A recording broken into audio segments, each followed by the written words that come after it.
எல்லாருக்கும் வணக்கம்.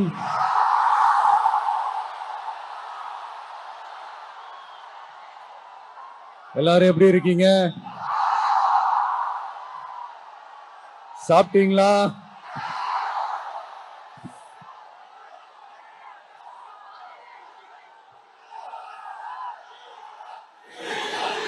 அண்ணா அவர்களுக்கு ஒரு வணக்கம்.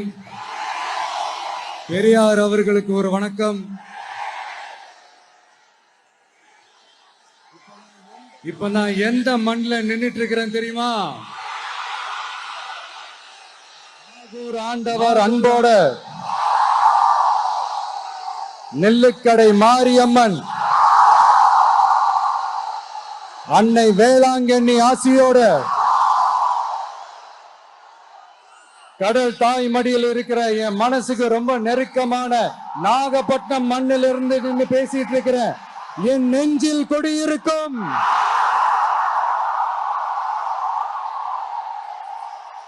உங்கள் அனைவருக்கும் என்னைக்குமே ஒரு மீனவ நண்பனா இருக்கிற இந்த விஜயோட அன்பு வணக்கங்கள். இந்த கப்பல் இருந்து வந்து இறங்குற இந்த பொருட்களை எல்லாம் விற்கிறதுக்காக அந்த காலத்துல அந்தி கடையெல்லாம் நாகப்பட்டினத்துல இருக்கும்னு கேள்விப்பட்டிருக்கிறேன். மீன் பிடிக்கிற தொழில், மத்த தொழில்கள், இந்த விவசாயம், எந்த பக்கம் திரும்பினாலும் எப்படி பார்த்தாலும் உழைக்கிற மக்கள் இருக்கிற ஊர் தான் நம்ம நாகப்பட்டினம் ஊரு. மத வேறுபாடே இல்லாத, அனைவருக்கும் பிடித்து போன, மத சார்பின்மைக்கு எடுத்துக்காட்டாக வாழ்ற உங்கள் அனைவருக்கும் மீண்டும் என்னுடைய சிரம் தாழ்ந்த ஸ்பெஷல் வணக்கங்கள். இந்த தமிழ்நாட்டில் இந்த மீன் ஏற்றுமதியில 2வது இடத்துல இருக்கிறது நம்ம நாகப்பட்டினம் ஹார்பர் தான். ஆனா அங்க நவீன வசதிகளோட இந்த மீன் பதப்படுத்துற இந்த மாடர்ன் தொழிற்சாலைகள்லாம் இல்ல. அது மட்டும் இல்ல, இந்த அடிப்படை வசதிகள் கொண்ட இந்த வீடுகள்லாம் இல்லாம ரொம்ப அதிகமா இந்த குடிசை பகுதிகள் இருக்கிற ஊரும் நம்ம நாகப்பட்டினம் ஊரு தான்.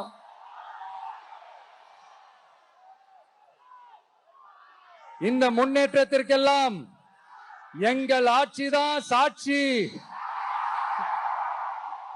அப்படி இப்படின்ட்டு இந்த அடுக்குமொழியில பேசி பேசி அது நம்ம கேட்டு கேட்டு காதுல இருந்து ரத்தம் வந்ததான் மிச்சம்.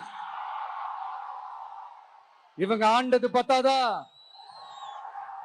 இப்படி தவிக்கிறாங்களே நம்ம மக்கள், அது பத்தாதா?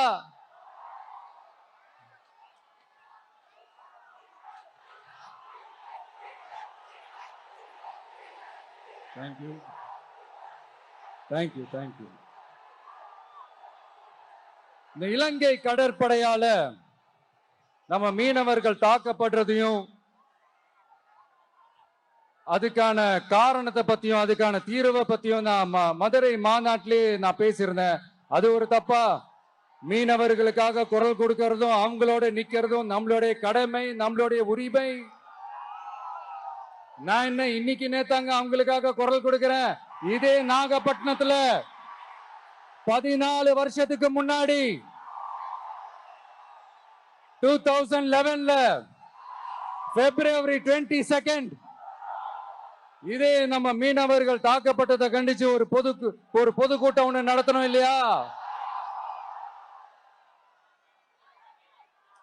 இந்த விஜய் களத்துக்கு வர்றது ஒண்ணு புதுசு இல்ல கண்ணா. எப்போ வந்தாச்சு. என்ன ஒண்ணு, முன்னாடிலாம் விஜய் மக்கள் இயக்கம் என்ற அந்த இயக்கமா வந்து நிற்போம். இப்ப தமிழக வெற்றி கழகம் என்ற அந்த ஒரு அரசியல் இயக்கமா வந்து நிக்கிறோம். அவ்வளவுதான் வித்தியாசம். அன்னைக்கும் சரி, இன்னைக்கும் சரி, இனிமேலும் சரி, மக்களுக்காக மக்களோட நிக்கிறது தான். இது புரிய வேண்டியவங்களுக்கு புரிஞ்சா சரி.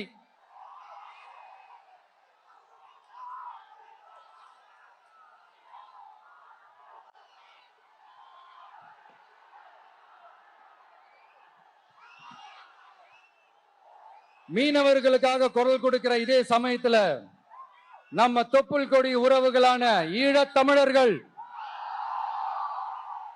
அவங்க இலங்கையில இருந்தாலும் உலகத்துல எந்த மூலையில இருந்தாலும் தாய்ப்பாசம் காட்டின தலைவனை இழந்து தவிக்கிற அவங்களுக்காகவும் குரல் கொடுக்கிறது, அவங்களுக்காகவும் நிக்கிறது நம்மளோட கடமை இல்லையா? மீனவர்களோட உயிர் எந்த அளவுக்கு முக்கியமோ அந்த அளவுக்கு ஈழ தமிழர்களோட அவங்களுடைய கனவுகளும் அவங்களுடைய வாழ்க்கையும் நமக்கு ரொம்ப ரொம்ப முக்கியம். நம்ம மீனவர்கள் படுற இந்த கஷ்டத்தை எல்லாம் பார்த்து ஒரு பெருசா ஒரு கடிதம் ஒண்ணு எழுதிட்டு அதுக்கப்புறம் கப்சிப்புன்னு சைலண்டா போறதுக்கு நாம ஒண்ணு இந்த கபட நாடக திமுக அரசும் கிடையாது. மத்த மீனவர்கள்னா இந்திய மீனவர்கள், நம்ம மீனவர்கள்னா தமிழக மீனவர்கள், இப்படி பிரிச்சு பார்த்து பேசுறதுக்கு நாம ஒண்ணு பாசிச பாஜக அரசும் கிடையாது. நிரந்தரமான தீர்வு, நிரந்தரமான ஒரு இந்த ப்ராப்ளத்தை சால்வ் பண்றதுதான் நம்மளுடைய ஒரு முக்கியமான ஒரு அஜெண்டாவே. சரி, இப்ப நம்ம நாகப்பட்டினம் ஏரியாவுக்கு வருவோம்.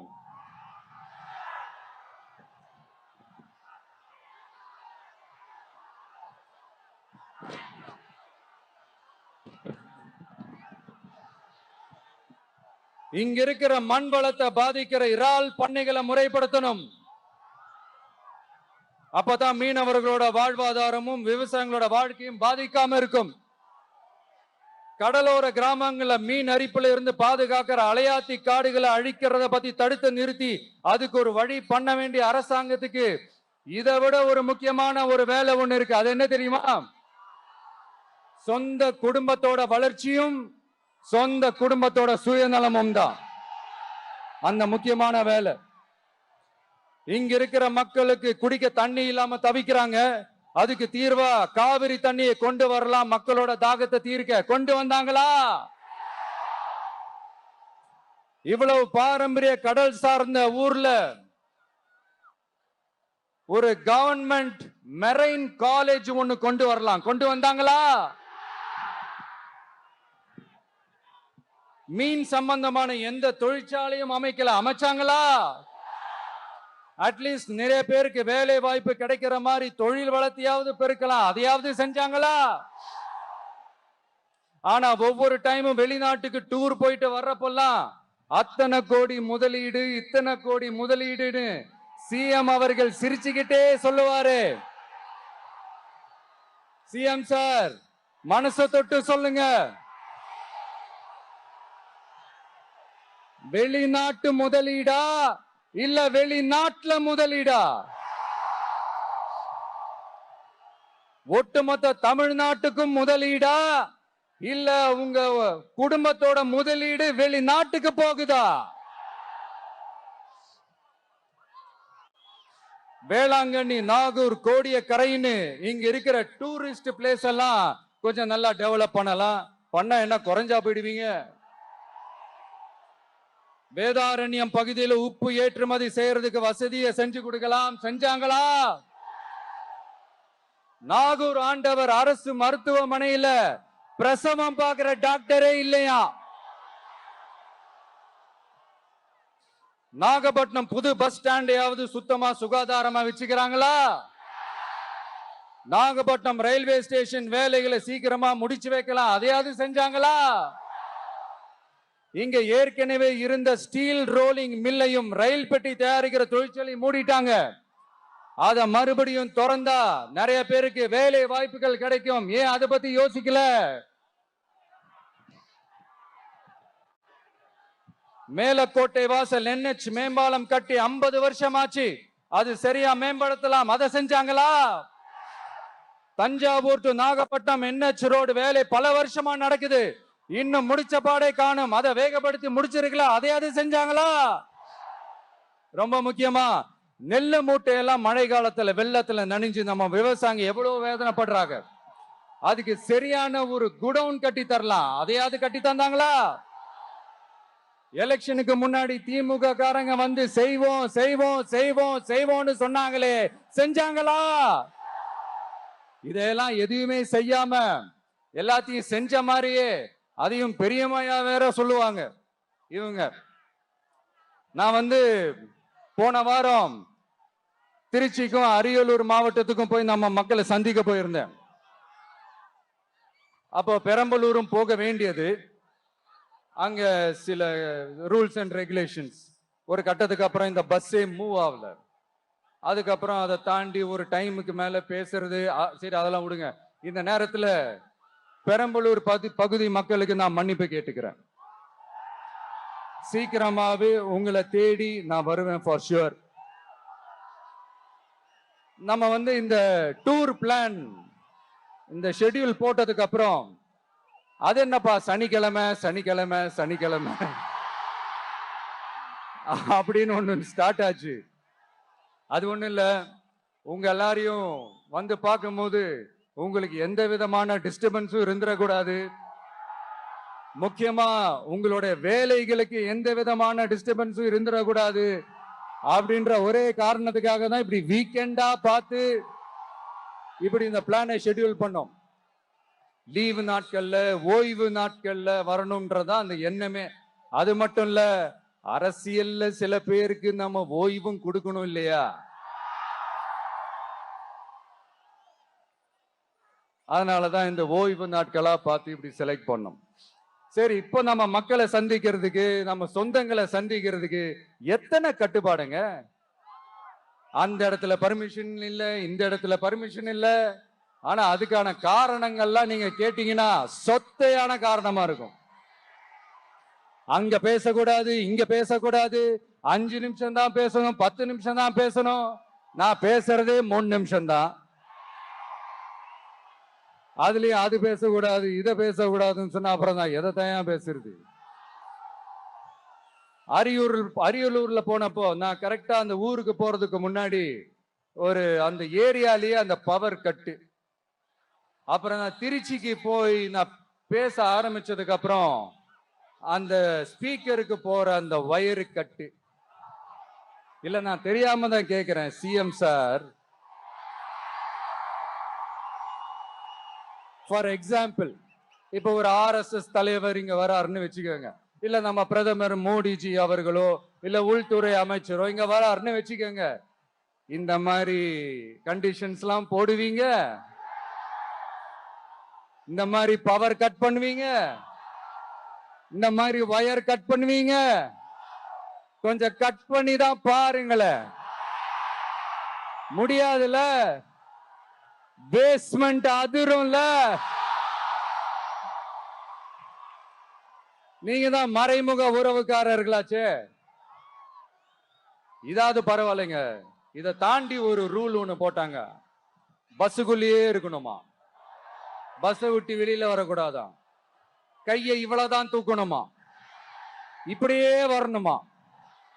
மக்களை பார்த்து சிரிக்காத, மக்களை பார்த்து கையசைக்காத, இப்படி எல்லாம். ஐயோ, நானும் என்னவோ ஏதோ நினைச்சேங்க. செம்ம காமெடியா இருக்குங்க. I am just enjoying like anything. நேரடியாவே கேட்கிறேன், சிஎம் சார் மிரட்டி பாக்குறீங்களா? அதுக்கு இந்த விஜய் ஆள் இல்ல சார், அதுக்கு நாம ஆள் இல்ல சார். என்ன செஞ்சிருவீங்க? மேக்சிமம் கொள்கைய சும்மா பேருக்கு மட்டும் வச்சுக்கிட்டு குடும்பத்தை வச்சு கொள்ளையடிக்கிற உங்களுக்கே இவ்வளவு இருந்தா, சொந்தமா உழைச்சி சம்பாதிச்ச எனக்கு எவ்வளவு இருக்கும்?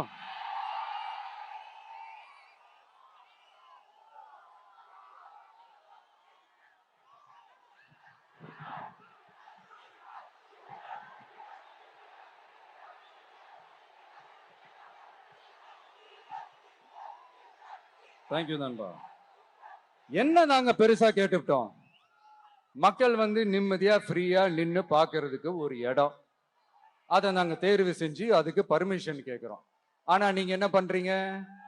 அந்த இடத்தையெல்லாம் விட்டுட்டு நெருக்கடியோட, மக்கள் நெருக்கடியோட எங்கெல்லாம் நிப்பாங்களோ அந்த இடமா பார்த்து செலக்ட் பண்ணி தெரியுங்க. உங்க எண்ணம் தான் என்ன சார்? நான் அவங்கள பார்க்க கூடாது, அவங்களோட பேசக்கூடாது, அவங்க குறைகளை கேட்க கூடாது, அவங்களுக்காக குரல் கொடுக்க கூடாது. என்னதான் சார் உங்க எண்ணம்? சரிங்க சார், ஒரு அரசியல் தலைவன் அப்படின்றதெல்லாம் மறந்துருங்க. ஒரு சாதாரண ஒரு தமிழ்நாட்டு மண்ணோட ஒரு மகனா, ஒரு நம்ம தமிழ் மக்களுடைய ஒரு சொந்தக்காரனா, என் மக்களை, என் குடும்பத்தை, என் சொந்தங்களை நான் பார்க்க போனா என்ன பண்ணுவீங்க? அப்பவும் தடை போடுவீங்களா? வேணாம் சார். இந்த அடுக்குமுறை, இந்த அராஜக அரசியல்லாம் வேணாம் சார். நாம ஒண்ணு இங்க தனியால் இல்லைங்க சார். மாபெரும் மக்கள் சக்தியோட பிரதிநிதிங்க சார். மாபெரும் பெண்கள் சக்தியோட சகோதரன் சார். மாபெரும் இளைஞர் இயக்கமா இருக்கிறோம் சார். மறுபடியும் சொல்றேன், 2026ல ரெண்டு பேருக்கு நடுவுல தான் போட்டியே. ஒண்ணு இன்னொன்னு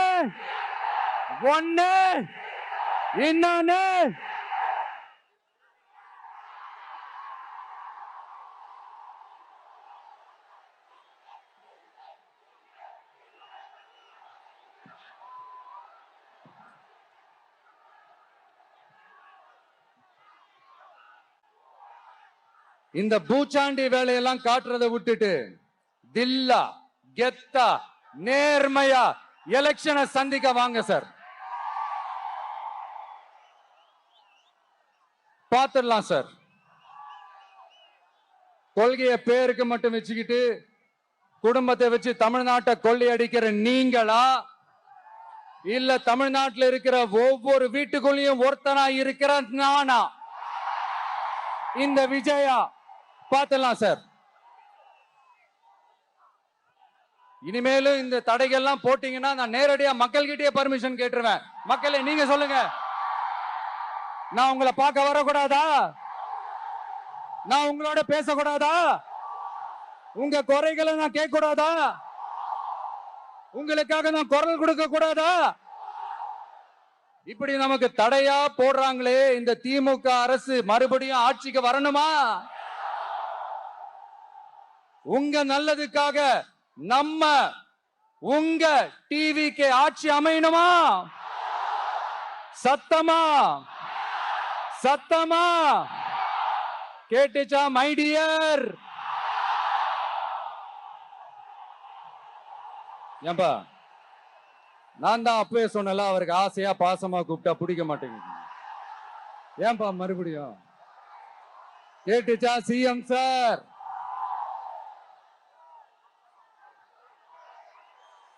இந்த போர் முழக்கம் உங்களை ஒரு நிமிஷம் கூட தூங்க விடாது, துரத்திக்கிட்டே வரும்.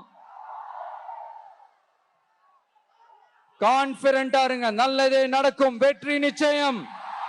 மீண்டும் சந்திக்கும் வரை நன்றி, வணக்கம்.